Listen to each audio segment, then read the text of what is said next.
लगाए चाहिँ हामीले चाहिँ यो झलमल बनाउनको लागि चाहिँ यो पातीहरू अनि प्लस यसमा चाहिँ पिसाब त भइहाल्यो है।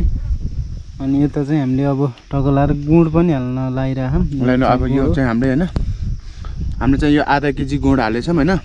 अनि यसमा चाहिँ हामीले चाहिँ के गर्यो भने भैँसीको पिसाब होइन, भैँसीको पिसाब अनि हाम्रो गाउँघरको अब कालो पाती सेतो पातीहरू होइन, अन्य अब हाम्रो यो कुनी चिजहरूलाई राखेर होइन बनाउँदैछौँ होइन।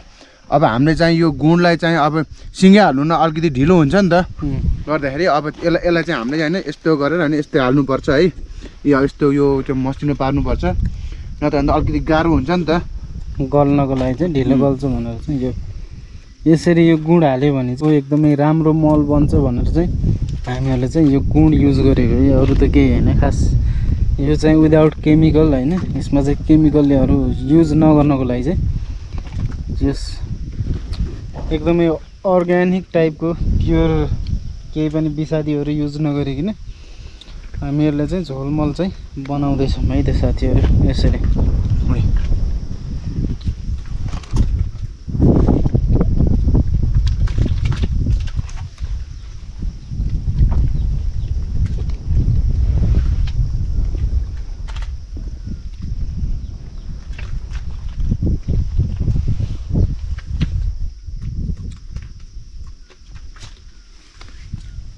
मजासँग फुट्दो रहेछ होइन।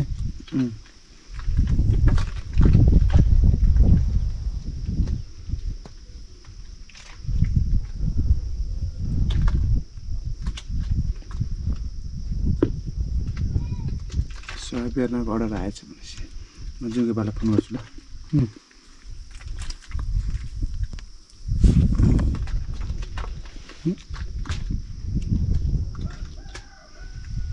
कस्तो लाग्यो है।